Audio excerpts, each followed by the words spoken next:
Congratulations to Tottenham Hotspur, the 2025 Europa League finals. Final score 1-0 against Manchester United. The 17-year wait for silverware in North London for Spurs comes to an end. Of course, we'll talk about Manchester United and what this means for them going forward in just a moment. I've been in the studio watching the game with Roy Keane, Jamie Carragher and Micah Richards. Roy, of course, a lot of people want your thoughts on your former club, Manchester United, but did the better team win today? Yeah, I think so. I think we worried at the start of the second half. They shut up shop very early, and obviously they were just going to be defensive, but they defended really well, unlike Spurs, shall we say. United lack real quality, and when United are dependent on Harry Maguire to get you out of jail at the end of the game, it sums up their problem. And I think the goal summed up the game. Real lack of quality, poor decision-making from United at the end, but what a great night for Spurs. Considering the season had, the pressure they were under, the manager. You look at the celebrations there, well done to Spurs. Yeah, and well done to Ange Postecoglou. We spoke about his many quotes, Jamie. The fact that he said he always wins in his second season. He was really going up against the media yesterday saying he's no clown. He's definitely put that to bed now, hasn't he? Oh, he's not a clown. He's not a clown. Listen, he's a very quotable manager. He's on the front foot in press conferences. A lot of the time this season that's come back to haunt him in so many ways, but that quote now will be remembered forever, because he does always win in his second season. He's shut us all up. He's proven us all wrong. Speak for yourself.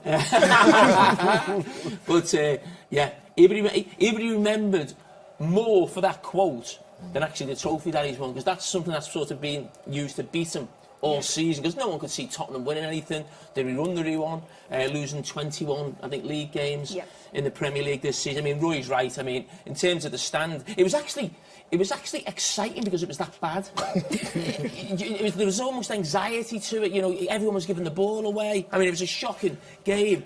But anyone who wins a cup final, with a supporter, a player, coaching staff, no one cares how you play. No one's going to look at the stats or looking at the game. It's all about winning, and that was absolutely massive for them. Look at the pictures, though. Great night for them Tottenham fans. Yeah. Oh, it's absolutely brilliant.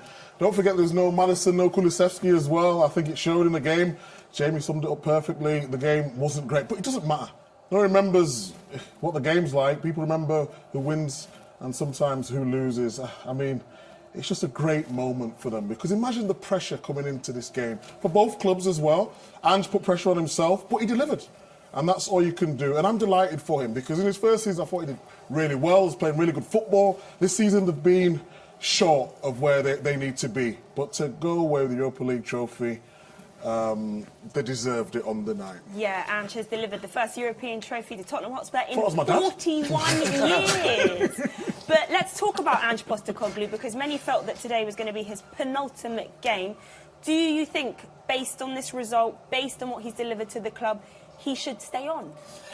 Sorry, go on, Jerry. I'm not sure what he wants to do. I think it's a chance for him to reflect. Is the ball in his court then? Yeah, well, I think so, yeah. But obviously, whether the club made a decision before this because the league form has been so bad, we can't forget that. Obviously, they can enjoy it tonight, but when you reflect on the season, it hasn't been good enough. But it's a nice problem now for the club to have, because they're in the Champions League. You'd like to think the club will want them to stay on and give them a chance to impress again next year. A big transfer window coming up. They'll have financial backing, of course, because of the rewards that come with winning tonight. And yeah, I hope he stays on. Yeah. Can I just ask you from a manager's point of view now? And you said he hope he stays on. So does he deserve to get what he wants in the transfer market now? I know they've had a lot of injuries this season. Has he taken the club forward? Well, when you look at the fans, the reaction there tonight and the win, you know, obviously a good question. In terms of cup football and European football, yeah, it's fantastic. But they certainly can't be happy with the league campaign. This is where he's got the confidence from the owner. We don't know what the atmosphere is like, the training ground. Is it good or bad? But they've shown tonight they were fighting for the manager. No one would have thought for 1 second they'd keep a clean sheet tonight. But obviously that goes on to United as well, United's lack of quality. But as I said, I hope he stays on. He's been there, what, 2 seasons? He's a very good first season. The second one was difficult. Give the man a chance. Why not? Let's not forget this. The opposition last season wanted to sack the manager and won an FA Cup final against Manchester City. Great sort of scenes. They beat Man City, the biggest rivals, and it put their owners in a position where they felt they couldn't then, because of almost the supporters. You're looking at the supporters here tonight as well with Ange Postecoglou. It definitely makes it more difficult. But what you don't want to do is lose a manager in the first few months of a season, and he's bought a lot of players. And look what's happened to Ruben Amorim. If he'd have maybe come in the summer, it's his players that he brings in. He came in difficult You've got to be really circumstances. sure if you want to keep. What you don't want to do is spend money and then you change the manager in November if it continues the league form. I don't think one game should completely cloud the plan of maybe what the owner was, even though it's a great time. And you know what? If Ange Postecoglou was to go, whether it was his decision or the club's decision, I mean, what a way to go out. Yeah, what a way to go out on a high there. Stick around because, of course, we will get into Manchester United and what this means for the club going forward. But very briefly, Roy, could you sum up how the fans may be feeling right now? Do you know, just when you think things can't get any worse for Man United, they have. It's been the story all year. Yeah. They've been getting out of jail a little bit with European football, and it's been covering, obviously, the huge cracks at Man United. So when you lose tonight, but you can't be, all season they've been so easy to beat. They got a bit lucky in Europe a few times, and tonight again, ultimately not good enough. Didn't show enough quality, not enough options off the bench. And again, if I go back to it, if you're dependent on Harry Maguire to get you out of jail, you're in trouble. The Tottenham are going to be playing Champions League football next season. Yes. One of 6 teams. We're still yet to find out the other remaining from the Premier League finishes this weekend. But how does this Tottenham side fare in Champions League football, Jamie? Listen, who knows what the team will look like next season? There will be plenty of change. It might be in the dugout. It might, obviously, personnel will change. Listen, of course, they'll find it tough if the squad they have right now. Who cares? They won't care. But the actual quality of the Tottenham team, we saw that on show tonight. I mean, they only had 1 shot on target in the game. He scores the goal. You talk about being clinical, but they weren't 2 great teams. And yeah, it would be tougher. But listen, Tottenham will be a different proposition next season. They'll have more money to spend with Champions League money. And as I said, I'm sure there'll be a few changes with that squad. But listen, right now is not really the time to be thinking about next season. It's about the here and now. Enjoy the night, have a few drinks, have a party. And they've won more than Arsenal this year. Yeah, they've had a much better season than Arsenal. Yeah, we can get into that in just a moment. Yeah. No, but when you think of the clubs out there, Spurs get criticised as much as any club out there, don't they? They weren't Spursy today, were they? No, they certainly weren't Spursy. They defended really well, attacking play. They weren't great. Again, we look at the stats. Was it 3 shots on target or whatever?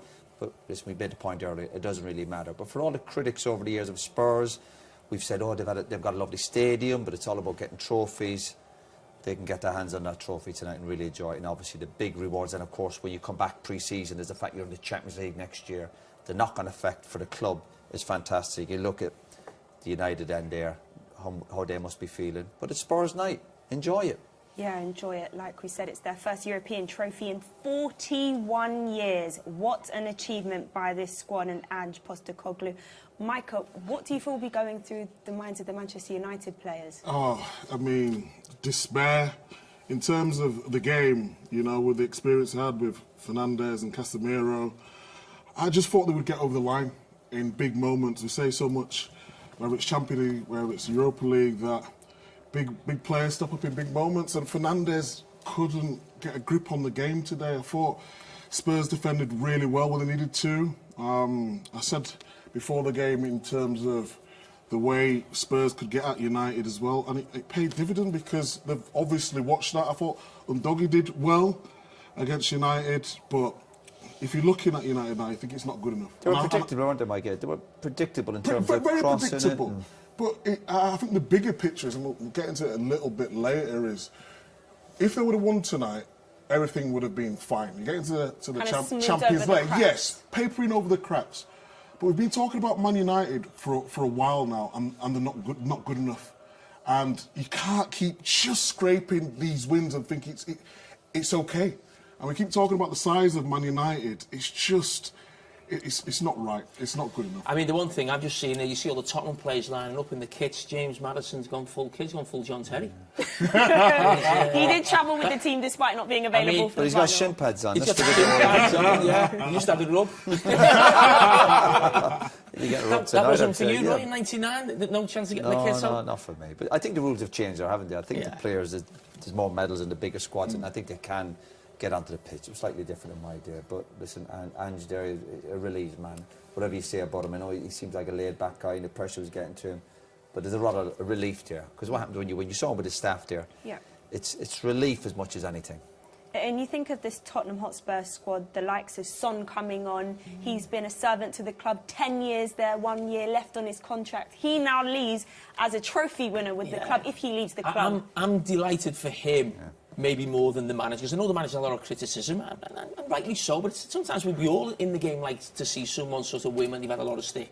But for me, Son has been one of the best players in the Premier League probably over the last 6 or 7 years. I mean, he could have played for any team, but he's played for Tottenham. They don't win things, so a lot of the time we judge players and we all say, what have you won? You know, you're judging a player. And, you know, sometimes you have to be in the right place at the right time. Depends what team you play for.